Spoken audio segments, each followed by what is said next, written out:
ay u sii manaafacaadaan maaragtay wuxuuna qayb ka yahay in geedahana u jeedid aad ku quruxda badan. waxaan ku sugannahay beerta loo soo dalxiis tago ee ku taala degmada Balcad oo uu hirgeliyay maamulka degmada Balcad oo kaashanaya qaybaha kala duwan ee ku dhaqan bulshada degmada Balcad.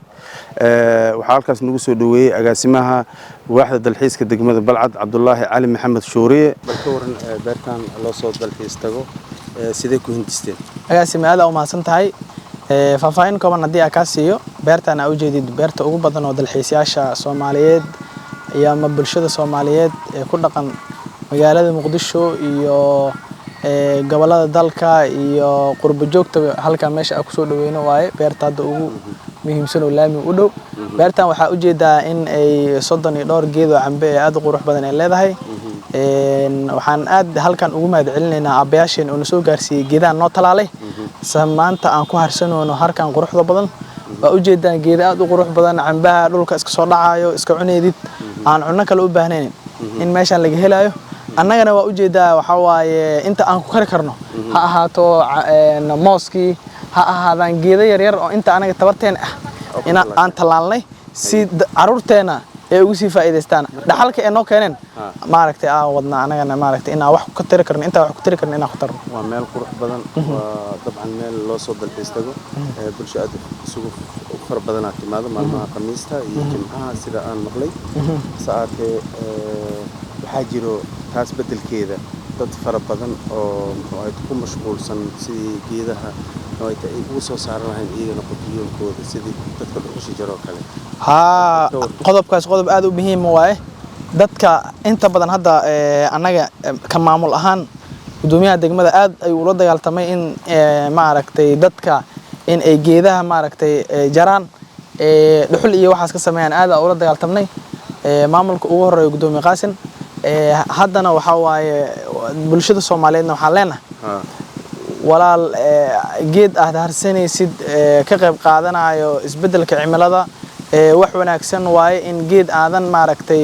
jarin. waxa laga baahan yahay geedkaas soo ku bixi lahaa inaad ka shaqeyso geedaha yar yar oo maaragtay dhibaaya inaad ka wareejiso waraabiso si dadka iyo deegaanka ay ugu faa'iideystaan. marka waxa waaye wacyigelin baa jirta oo dad dhalinyaro ah oo ka wacyigeliyaan in dhulkii geedaha ku yaalo quruxda badan in la jaro in aan geed anaga talaalna degmada Balcad ahaan geed inaan talaalna ma ahane geed aan jarno ma jirto insha Allah. tusaale waxaan ka imid magaalada Muqdisho waxaan u soo dalxiis tagay degmada Balcad gaar ahaan beertan quruxsan ma jiraan wax qarash oo la iga rabo mise waan iska soo dalxiisayaa bawtigaan soo qaadanaya magaalada Muqdisho ayaan laabanaa. waxa anaga ugu doonahay deegaanada kale iyo degmooyinka kale waxa waaye qofka dalxiisaha oo meesha soo aadayo wado barista wax laga ma qaado beeraha oo soo tagay wax laga ma qaado hal shay bis inaad maaragtay manaafacaadka meesha ka baxay inaad bac ku arursato banaanka la aadalay la diidaa maane inta kale waa free yaa idinka bixiyay marka hadda tusaale motor ayaa beerta dhinac ka saaran waa tigi doonaa qarashaadkan yaa idinka bixiyay qarashaadkan jeebkeena anaga ka dabarnaa waxa ugu dabarnaa waxay tahay meeshan mustaqbal iyo ayatilna ka rajeynona geedahan hadda u jeedid maan dalxiisayaal imaanayaan hadda dhaano biyana aan waraabinin motorkan aad daarin geedii waa qalalayaan dad noo imaanaya ma jiraan saas la aweed hadda inta shaqada ay ka bilaabaneedo annaga shaqadaas iyo waxaas wadna qarash la gelinooyaa markii ay cagaha is dhigato hoosh dhan ay dhamaato markaas kadib waa qorshe laga dejinaa si dalxiisayaasha imaanayaan.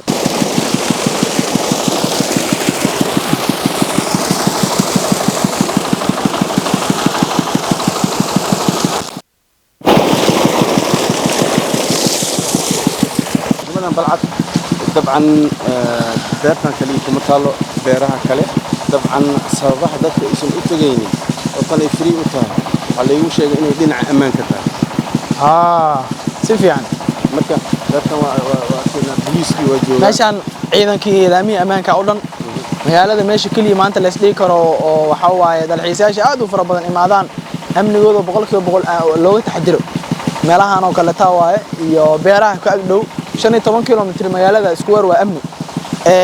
khaasatan beertan beerta waxa waaye waxay ugu duwan tahay beeraha kale waxa waaye cambaheeda iyo macdeeda dhan waa leedahay marka xilli walba daryeelasha marka hadda xilligan xilliga lagu jiro xilli roobaadka ma aha haddana xilli kuleelaha waaye haddana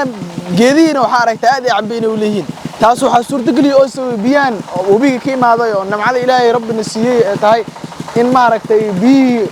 fartaas xaggaas laga soo jeexo oo motoorkii loo daaro biyihii la soo bixiyo shidaal maalinta qarashaan caadina meeshaan ku bixina carradan waxaa laga keenaa magaalada waxaa loogu talagalay carradan meeshaan in waxaa shaqadeeda sida haddaa kuu sheegay in laga bilaabo shaqadeeda maaragtay la gudagalo laga sameeyay servisyadii aan kuu sheegayay si maaragtay dadkii soo dalxiis tagay macnaha aan ka kaafino waxyaabay u baahan yihiin haddii aan hool service walba haddii u baahan yihiin haddii hoolal shira haddii u baahan yihiin meel carruurta ay ku dhigay iidaha soo socda waxaan rajaynaynaa carruurta magaalada muqdisho jaam hoteelada ugu noqdeen in nafiskan ay dareemaan meeshaan ay imaadaan insha Allah waa aragtaa dhirtan dadaal badanaa waxaan ku wadnaa si ay u soo laaban laheeday waa biyaha hadda u jeedid farta soo baxday biyaha intay toos soo imaanayaan dhurtan waa qaleel ay noqotay marka waxaan rajaynaynaa insha Allah dib inay u soo laabato waa shaqo adaga gelinay marka waxaan rajaynaynaa insha Allah tacaala inay dib u soo laabato si horumarka iyo nasiinada iyo neecawda xaggan dadka u soo dabaalaan ay u soo nastaan insha Allah howlaha ka socda hadda aragtaa geedaha waa jarmayaan sana dada aad u qalalayeen aan siisay saacada degmadan balcad gobolka Shabeellaha Dhexe waxa ka baxa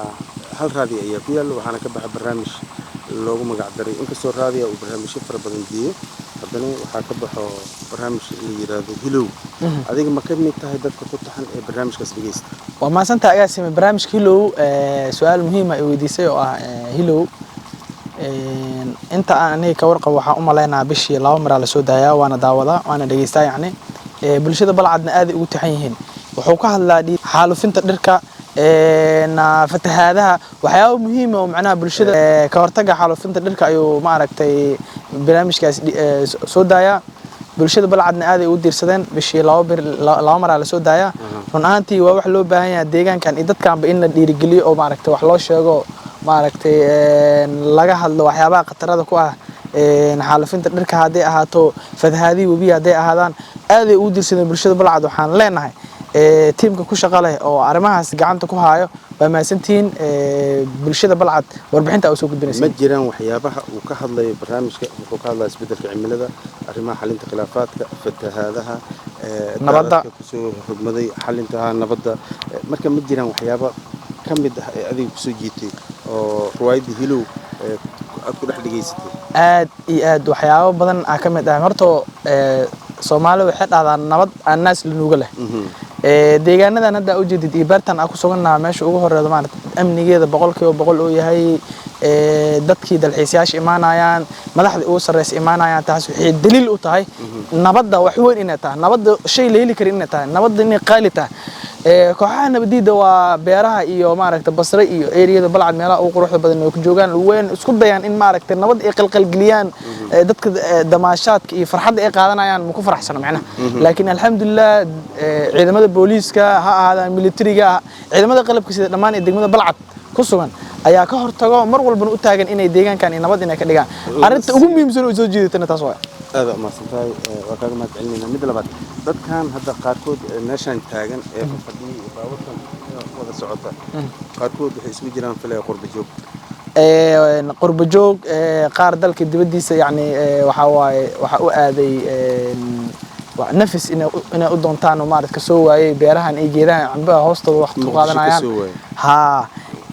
dad kale oo iskugu jira deegaankan oo maaragtay geedahan hoostooda imaadeen hadda waa aragtaa laamiyada iyo geedo waaweyn kuma yaalo marka meesha maadaama xilli kululaad ay tahay dadkan meeshan ay ku harsanayaan walaal ugu dambeyntii barnaamijkaas aad dhageysatay Hilow ma jiraan wax fikir aad ku soo biirinayso oo isleedahay barnaamijkan waxa uu ka maqan yahay fikir aad ku soo biirinayo ma laha waxaan dhihi lahaa arintaas si laba jibaara waxaan jecel lahaa ka codsanaynaa maamulka sare bishii 2 mar la soo daayaa in hal maalin kale uu yaraan lagu daro agaasimaha waaxda dalxiiska degmada balcad Cabdullaahi Cali Maxamed Shuuriye Cabdullaahi